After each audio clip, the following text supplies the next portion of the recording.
1% 부자들이 몰래 키운다는 이 식물. 망한 집도 이 식물 키우면 부자 될 수 있다. 금전운 대박 식물 5가지. 가정에서는 취미와 관상용 그리고 이쁘다는 이유로 여러 가지 식물을 키우기도 하는데요. 하지만 이런 식물들의 풍수학적으로 집안에 들이면 좋은 기운을 뺏어가는 식물들이 있고 망해가는 집도 살리는 식물들도 있습니다. 안녕하세요. 값진 인생입니다. 오늘은 풍수 인테리어에서 집에 두면 좋지 않은 식물 5가지와 좋은 복을 불러오는 식물 5가지에 대해 말씀드리겠습니다. 풍수적인 관점을 믿지 않는 분들도 분명 계시겠지만 미리 조심해서 나쁠 건 없으니 참고하시길 바랍니다.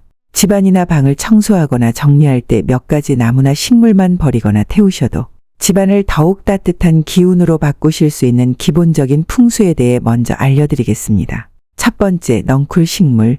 아파트나 다가구 주택에서는 거의 볼 수 없지만 개인주택이나 옛 건물들 또는 담장에서 볼 수 있는 넝쿨들. 커피 전문점에서 인테리어로 쓰이는 넝쿨, 천장에서 내려오거나 집안 육식에 거꾸로 달린 넝쿨 식물들은 절대로 소품으로 쓰면 안 되는 흉물입니다. 집의 외벽이나 가게에서 인테리어로 쓰이는 넝쿨은 음기를 가득 채워서 금전의 운이 없어지고 자손들이 방황을 합니다. 천장에서 거꾸로 내려오는 식물은 자식들이 방황과 이혼 등 집안의 일이 잘 풀리지 않습니다. 천장이나 다용도실에 걸어 놓으면 밑으로 줄기가 떨어지면서 모든 운기가 땅으로 내려갑니다. 그러니 꼭 기르고 싶으신 분들은 바닥에 내려놓고 관상용으로 키우시는 걸 추천드립니다. 넝쿨은 절대로 키우지 않으시는 걸 권장합니다. 두 번째, 사람의 키보다 큰 나무.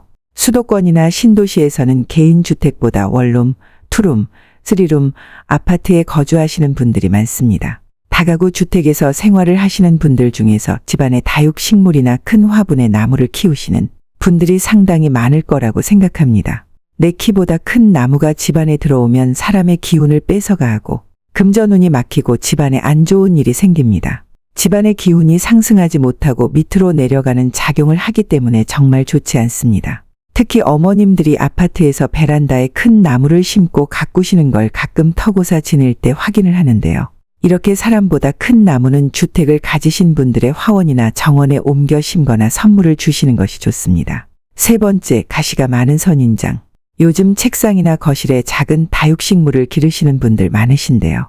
그 중에서 가장 좋지 않다고 말씀드릴 수 있는 것이 바로 가시가 많은 큰 선인장입니다. 선인장을 집안에 들여놨을 때 가족의 다툼이 생기고 자녀가 다치는 등 집안에 문제가 생깁니다. 되도록이면 선인장은 집안에 들여놓지 않으시기를 추천드리며 큰 선인장은 더 큰 화를 당할 수 있습니다. 네 번째, 안개꽃. 졸업식이나 입학, 생일 기념일에 항상 편함없이 꽃다발을 선물 받으시죠. 꽃다발에 흔하게 들어가는 안개꽃은 말리거나 인테리어로 집안에 절대로 두시면 안 되고 음의 기운이 강한 꽃입니다.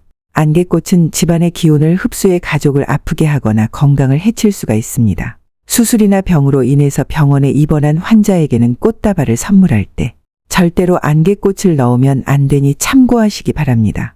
다섯 번째, 등나무. 등나무가 집안에 있으면 사람에게 상당히 좋지 않은 살을 마치거나 줄 초상을 당할 수 있습니다. 음택의 기운이 가장 강하다고 말할 수 있습니다. 특히 등나무로 만든 가구나 의자는 제작한 지 2년이 지난 제품을 사용하시는 게 좋지만 되도록이면 구매하지 않으시는 걸 추천드립니다. 등나무는 망자의 기운이나 영혼의 기운을 끌어들이는 음택의 기운이 강한 나무이며 정말로 키우시면 안 되고 가구도 쓰시면 안 된다고 말씀을 드립니다. 야생이 깊은 산속에 있어야 할 나무나 식물은 본연의 자리에서 있는 게 맞습니다. 관상용이나 풍수 인테리어로 쓰이는 나무나 식물들 중에서도 혹여라도 위에 나열된 나무가 집안에 있거나 쓰이고 있다면 당장 없으시거나 본연의 자리인 야생으로 옮기시는 걸 적극적으로 권장을 드립니다. 여섯 번째, 죽은 나무. 집안에서 봄이나 여름에 꽃이 화려해서 구매를 하셨거나 관리를 잘하지 못해서 죽어있는 식물이나 나무를 집안에 지금도 그대로 방치하시는 분들이 많으신데요. 집안에 죽은 화분이나 나무, 뿌리만 살아있는 나무는 음택이어서 집안에 안 좋은 기운을 계속 끌어들입니다. 집안에 죽은 나무가 있다면 하루빨리 정리를 하시거나 뿌리째 뽑아서 버리시기 바랍니다. 이렇게 어떤 식물은 집안에 많은 재물운과 큰 번영을 불러오지만 또 어떤 식물은 집안의 기운을 차단하고 집주인이 가져갈 기운을 식물이 빼앗아 집안을 망하게 하기도 합니다. 이젠 망해가는 집도 살릴 정도로 돈을 미친 듯이 끌어오는 식물 5가지를 알려드리겠습니다. 첫 번째, 금전수. 금전수는 그 이름에서 알 수 있듯이 금전과 부를 상징하는 식물로 여겨집니다. 이 식물은 종류에 따라 다르지만 주로 암모니아를 제거하는 데 도움이 되고 실내 공기를 개선하는 데 도움이 될 수 있습니다. 두 번째, 크루시아. 크루시아를 키우면 재물 풍요와 금전운을 빌기를 바라는 사람들에게 좋아하는 선택입니다. 크루시아는 다육식물로서 다양한 종류가 있습니다. 이 중에서 돈나무라고도 불리는 종류는 특히 재물운과 풍요를 상징하는 식물로 여겨집니다. 크루시아 수분 관리가 상대적으로 간단하고 특별한 관리 없이도 잘 자라기 때문에 풍수학적으로 부의 상징으로 인기가 있습니다. 세 번째, 행운목. 행운목은 주로 동양 문화에서 행운과 부를 상징하는 식물로 여겨집니다. 특히 중국에서는 이 식물을 선물로 주고받는 것이 일반적입니다. 행운목은 물에 담아 키우는데 간단한 관리로도 잘 자라며 부와 번영을 기원하는 상징물입니다. 네 번째, 녹보수. 녹보수는 부와 행운을 상징하는 식물 중 하나로 여겨집니다. 녹보수는 두꺼운 잎을 가지고 있으며 올바르게 관리하면 오랜 기간 동안 살 수 있습니다. 이것은 부의 장기적인 안정과 번영을 상징합니다. 다섯 번째, 스투키. 스투키는 부와 행운을 상징하는 동양 신화에서 나온 식물로 다양한 스투키 종류가 있습니다. 이러한 식물들은 주로 재물 운을 높이기 위해 가정이나 사무실에 두거나 선물로 주는 데 사용됩니다. 이렇게 알아본 부자들의 식물들은 풍수지리에 근간한 전통적인 믿음에 기반하고 있습니다. 작은 운 들어오는 것이 큰 운으로 이어지며 이러한 행동이 부자들 사이에서 공통된 비결이 되고 있습니다. 집에 식물을 둘 때는 풍수지리를 고려하여 부자운 높이는 식물을 선택해 보는 것도 좋을 것입니다.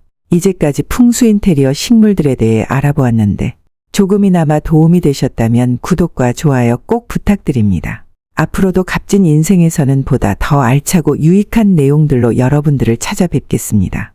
여러분들의 많은 성원과 관심 그리고 피드백 감사히 받아드리겠습니다. 항상 좋은 일만 가득하시길 기원하면서 늘 건강하세요. 감사합니다.